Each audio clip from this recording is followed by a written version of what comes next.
c'est XB10 et aujourd'hui dans cette nouvelle vidéo on va remonter ma voiture. J'ai enfin reçu les pièces.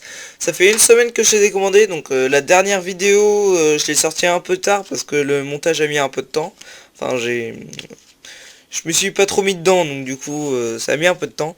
Mais là j'ai enfin reçu mes pièces une semaine après. Donc on va voir, on va regarder la différence. Donc déjà on a racheté deux pignons pour qu'ils aillent ensemble. Donc du coup le gros, on va voir avec le gros pignon déjà. Alors ça c'est le nouveau. Donc comme on peut le voir, bon les trous on s'en fiche. Comme on peut le voir, bah là il y a beaucoup moins de dents par rapport à celui-là. Donc celui-là les dents elles sont abîmées. Et aussi celui-là les trous ils sont un peu moins, l'enfoncement est un peu moins grand. Donc celui-là c'est un peu plus grand. Donc du coup le petit pignon pareil, ça le flash, ça c'est le nouveau. Voilà, là on peut le voir. Ça c'est le nouveau, donc celui-là, pareil, il y a moins de cran que l'autre là-bas au fond, vous voyez. Et l'enfoncement, pareil, il est un peu plus grand, donc du coup, quand ça va plus forcer sur les roues, ça va moins déraper, parce que ce sera plus enfoncé dedans. Alors que celui-là, il y avait plus de chances que ça glisse à côté. Donc voilà. Donc ça, c'est la commande qu'on a faite. Hop, lequel c'est celui-là.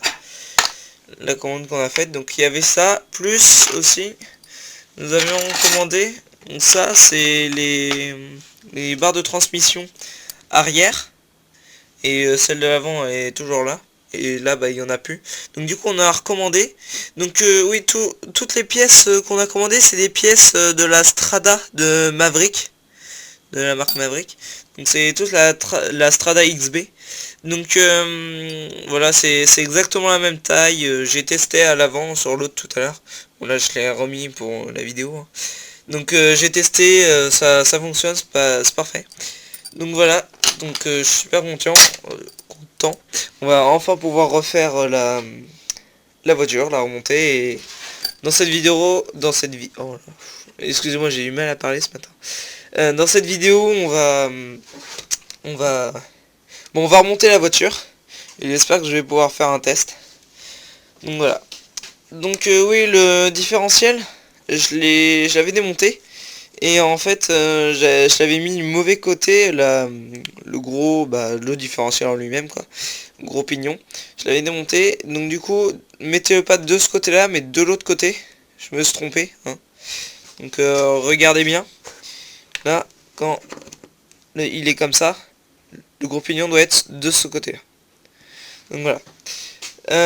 Aussi l'antenne, le récepteur, il était là avant, je l'ai mis ici. Parce que je compte mettre un petit pack pour mettre des piles. Et après remettre des LED sur la carrosserie là-bas. Donc voilà. Donc du coup, pour remonter la voiture, on va commencer par les pignons. Donc les pignons. Donc on prend la petite pièce, là, ça, c'est la petite barre. Donc on la met là. Ici, là, il y a un petit trou. On la met dedans. Ouais, donc pour info, normalement je pense que la voiture irait dans les 60 km/h. 60-70 km/h je pense. Donc on va ouais, je pense que je vais faire une vidéo plus tard sur comment mesurer la vitesse de sa voiture. Et voilà. Après on met le différentiel.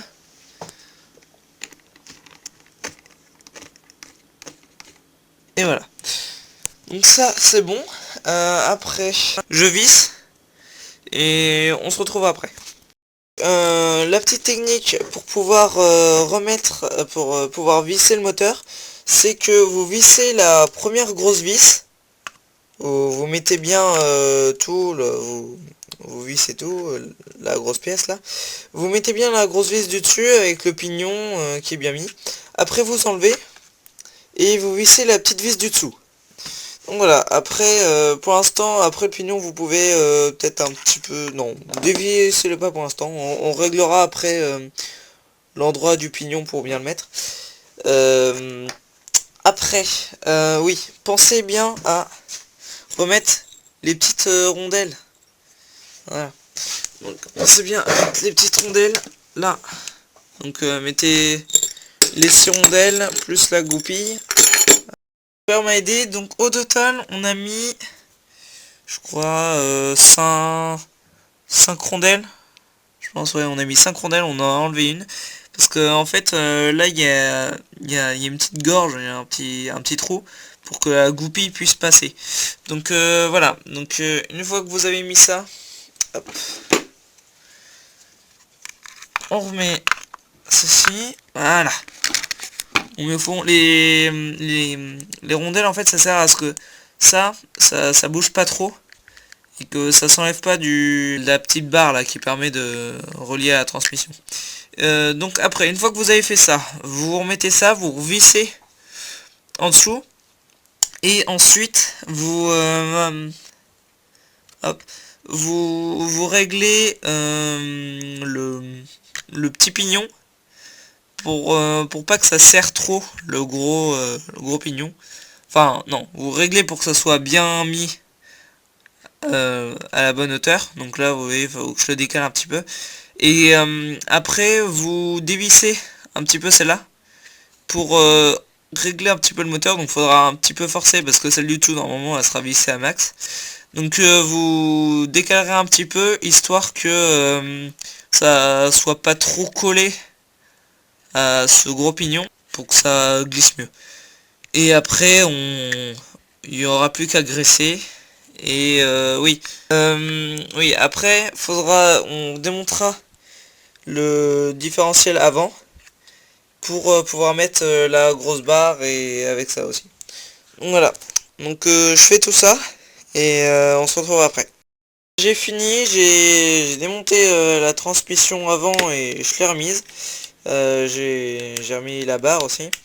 Donc voilà, donc là j'ai bien serré, donc c'est pas trop serré, donc c'est pas trop dur, c'est assez serré pour pas que ça bouge. Donc voilà, donc là je vais mettre les barres de transmission, les nouvelles. Donc je vais commencer par la roue où il n'y en avait pas au départ. Donc voilà, là c'est positionné dessus, donc vous tournez la roue et voilà. À un moment ça va rentrer tout seul dedans. Donc après vous refixez. Je vous conseille de d'abord refixer ça et après les suspensions. Parce que les suspensions, vu que ça va lever la voiture, ça risque de défaire les barres de transmission. Voilà, j'ai mis les premières. Donc voilà, donc là j'ai mis la première barre de suspension, je vais faire pareil de l'autre côté. Hop. Donc là je vais enlever l'ancienne et remettre la nouvelle. Donc voilà. Donc j'ai fini de nettoyer ça. Donc pour le nettoyer, j'ai pris un cutter et du white spirit. J'ai passé du white spirit et j'ai passé aussi sous l'eau, sous l'eau très chaude pour mouiller un petit peu. Et après avec le cutter, bah j'ai râpé pour enlever le double face. Donc voilà, donc ça a fait quelques marques, mais c'est pas trop grave, hein, je m'en fiche, c'est juste de l'esthétique. Donc voilà, donc du coup j'ai mis l'antenne. Voilà, l'antenne, ça j'ai remis. Et ah oui, pour ceux qui se demandent comment est-ce que j'ai fait ça, le truc là, tortillé, c'est j'ai tout simplement pris un tournevis et tourné autour. Bon, je visserai ça après. Donc voilà, donc là on va graisser ça. J'ai mis le cache sur le côté, comme ça. Donc là, on va graisser, on prend un coton-tige, on prend un peu de graisse et on en met dessus. Je vais en mettre dedans aussi là. Là, on fait tourner un peu, on en met. Donc voilà, vous faites ça plein de fois. Hein, faut bien qu'il y ait de la graisse partout parce que c'est quand même un des éléments le plus important. Donc on se retrouve une fois que j'ai fini de mettre de la graisse et que j'ai fixé le capot. je refixerai les vis là. Et après on va voir pour installer le contrôleur. Et si vous regardez bien, les vis rondes, avec un embout rond au bout là, en fait il y a deux types de vis comme ça. Il y en a où les dents pour visser, elles sont petites. Et il y en a où elles sont plus grandes en fait. Donc les dents qui sont très très serrées, c'est pour les embouts de vis en plastique, pour endroit où ça va se visser en plastique.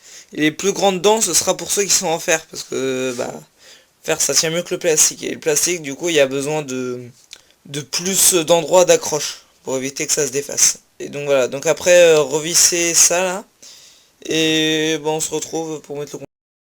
Voilà, donc j'ai été chercher ma télécommande, là-bas. Il y a le chargeur avec la batterie. Donc je sais plus si je t'ai dit dans la dernière vidéo, on a mis des nouveaux connecteurs, oui je crois aussi. On a mis des nouveaux connecteurs, donc voilà. Donc il est en train de charger, c'est la batterie que j'ai eu à Noël, c'est la plus puissante, celle qui a plus de capacité, et vu qu'elle est neuve, elle est plus puissante. Donc voilà, donc là on va coller le contrôleur. Donc déjà on a deux parties, une partie pour le contrôleur, une partie pour le petit bouton.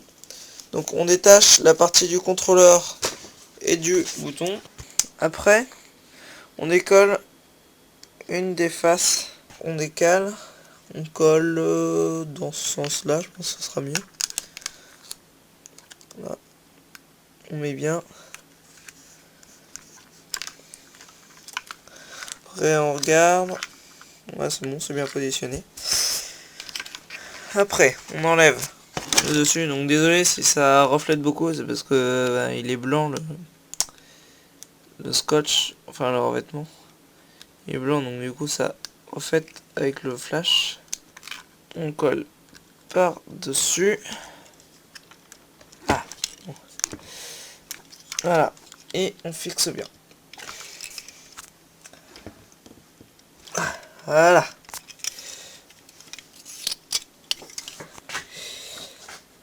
Après on va scotcher le petit bouton, on va le mettre là je pense.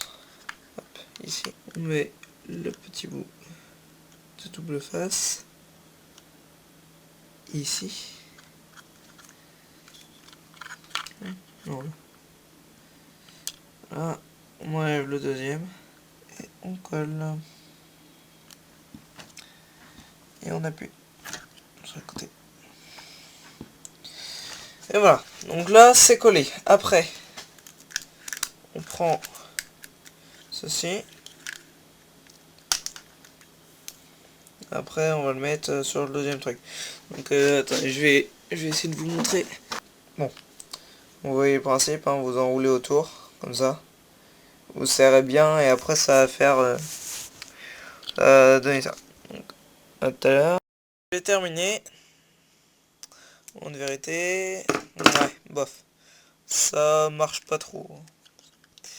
Donc c'est pas trop grave. On fixe là, donc pensez bien à mettre le côté où on voit les connecteurs vers l'extérieur. Enfin, moi c'est vers le petit bouton là. Vers le petit bouton, la petite LED. Voilà. On fixe. Pour moi le moteur il est en deuxième position. Donc voilà. Donc on a fixé ça, on a fixé ça. Ça voilà c'est mis. Là, il y a l'endroit pour mettre. Donc oui moi je mets si comme moi vous avez perdu des petites accroches pour le capot et pour tenir la batterie. Si vous en avez perdu, prenez, tu sais, tout le monde prend des trombones, mais mettez-les au niveau de l'aileron. Enfin, moi, ça tient avec ça. Mettez-les au niveau de l'aileron, parce que l'aileron, vous le défaites pas tous les jours. Hein. Donc, mettez-les au niveau de l'aileron, ça vous gênera moins que de mettre un trombone à chaque fois ici ou sur la carrosserie. Donc voilà, donc on va aller prendre la batterie. J'ai mis ma batterie, j'ai un truc qui protège les petits embouts. J'ai branché, j'ai mis un collier de serrage ici que j'ai fixé au bouton là, au câble du bouton, pour réduire un petit peu ce câble là. Donc on va passer au premier démarrage. Moi je l'ai déjà fait hein, quand c'était pas fixé sur la voiture, mais je vais le faire avec vous. Donc alors, pour le premier démarrage, il faut mettre le trim à 0, c'est-à-dire le moteur. Le moteur faut qu'il soit à 0. Et désactiver la fonction ABS si vous l'avez. Et je crois que c'est tout. Donc je crois qu'il faut mettre ça à 0. Non, non, je crois pas, non, ça n'a aucun rapport. Donc non, donc ça c'est pour la direction, vous savez que ça tourne plus ou moins. Et ça, bah vous y touchez pas, ça c'est la direction dans le servo moteur, vu qu'on l'a pas changé, ça sert à rien. Donc voilà, donc là vous mettez en normal et normal, vous mettez les deux trucs en normal. Et vous l'allumez. Voilà. Donc après, ce qu'il faut faire c'est vous appuyez sur le bouton 7 et pendant que vous appuyez, vous l'allumez et vous lâchez directement. Vous attendez que ça finisse de biper. Ah non, vous appuyez une première fois. Vous mettez la gâchette, la première, enfin vous attendez pas que ça bip. Vous appuyez une fois. Un bip vert, ça veut dire qu'il faut mettre la gâchette à 0. Après, vous mettez la gâchette au maximum des gaz et vous appuyez une deuxième fois. Après, vous mettez la gâchette au minimum et vous appuyez une troisième fois. Et voilà. Et voilà, là c'est réglé. Donc maintenant vous pouvez éteindre.